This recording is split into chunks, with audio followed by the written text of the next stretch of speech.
நேரத்துல பைக்கே நனைஞ்சிரும். அதனால துணியில செஞ்ச இந்த பைக் கவரை கொஞ்சம் கூட தண்ணி கசியாத வாட்டர் ப்ரூஃப் கவரா எப்படி மாத்துறதுன்னு பாத்துரலாம். இப்ப பாருங்க, இந்த இலவச வேஷ்டியில செஞ்ச பைக் கவர்ல தண்ணி ஊத்துனதும் உடனே கீழே போயிருது. இப்ப இத கொஞ்சம் கூட தண்ணி கசியாத வாட்டர் ப்ரூஃபா மாத்துறதுக்கு சாதாரணமா துணி துவைக்கிற மாதிரி துவைச்சிடலாம்.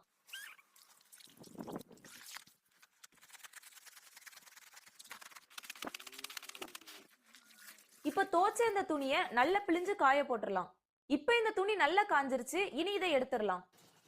அடுத்ததா 1 லிட்டர் அளவுக்கு டர்பன்டைன் ஆயில் வாங்கிருங்க. இது பாத்தீங்கன்னா பெயிண்ட் கடையில கிடைக்கும். இதை இந்த மாதிரி ஒரு டோப்ல எடுத்துடலாம். அடுத்ததா கிளவுஸ் போட்டுக்கிடுங்க. அதே மாதிரி கண்ணாடியும் மாஸ்க்கும் போட்டுக்கிடுங்க. அடுத்ததா சிலிக்கான் சீலன் வாங்கிருங்க. இந்த சிலிக்கான் சீலன் பாத்தீங்கன்னா நம்ம 260 ml வாங்கியிருக்கோம். இதுல பாத்தீங்கன்னா சிலிக்கான்ல கிளியர்னு கேட்டு வாங்குங்க. இந்த சிலிக்கான் சீலன் பாத்தீங்கன்னா ஆன்லைன்லயும் கிடைக்கும், ஹார்ட்வேர்ஸ் கடையிலயும் கிடைக்கும். இப்ப இதோட முன்பகுதியை கட் பண்ணிடலாம். அடுத்ததா உள்ள இருக்க சிலிக்கானை வெளியே எடுக்கிறதுக்கு இந்த மாதிரி பிளாஸ்டிக் பைப் ஒன்று எடுத்துக்கிடுங்க. அந்த பிளாஸ்டிக் பைப் எடுத்து பின்பகுதி வழியா அழுத்தினாலே ஈஸியா எல்லாம் வெளியே வந்துடும்.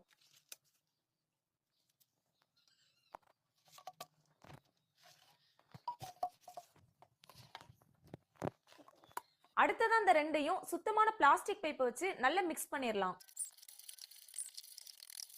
அதாவது இந்த அளவுக்கு நல்லா மிக்ஸ் பண்ணிருக்கணும். அடுத்தது அந்த மாதிரி ஒரு பிரஷ் எடுத்து இதுல முக்கி இந்த துணி ஃபுல்லா அடிச்சிடலாம். இப்படி கொஞ்சம் கொஞ்சமா அடிக்கிறதுக்குலாம் எனக்கு பொறுமை இல்லைன்னு சொன்னீங்கன்னா கூட 1 லிட்டர் டர்பன்டைன் ஆயில நம்ம ஏற்கனவே கலக்கி வச்சிருந்த சிலிக்கான் கலவையோட மிக்ஸ் பண்ணிருங்க. இப்ப இது பாத்தீங்கன்னா அடர்த்தி குறைஞ்சு கொஞ்சமா தண்ணி மாதிரி இருக்குது. இந்த நிலையில இந்த துணியை ஃபுல்லாவே இதுல முக்கி எடுத்துடலாம். அதுவும் இதுல எல்லா இடத்துலயும் படுற மாதிரி நல்லா முக்கி எடுத்துருங்க. ஒருவேளை துணி பெருசா இருந்துச்சுன்னா டர்பன்டைன் ஆயிலும் சிலிக்கானும் தேவைக்கேற்ப அதிகப்படுத்தணும்.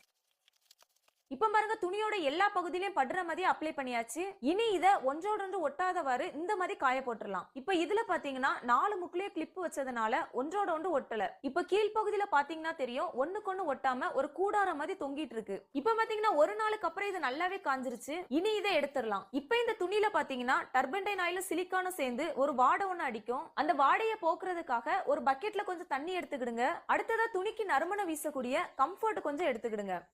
இப்ப இதை நல்லா கலக்கி இந்த துணியை உள்ள முக்கி ஒரு 5 நிமிஷம் ஊற வச்சிடலாம்.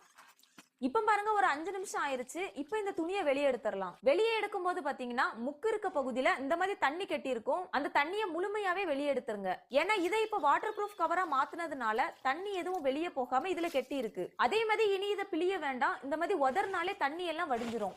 அடுத்ததா இதோட மேல் பகுதியில சின்ன சின்ன துளிகளும் அங்கங்க இருக்கும். அதனால இதை மறுபடியும் ஒரு நேரம் காய போட்டுடலாம். இப்ப பாத்தீங்கன்னா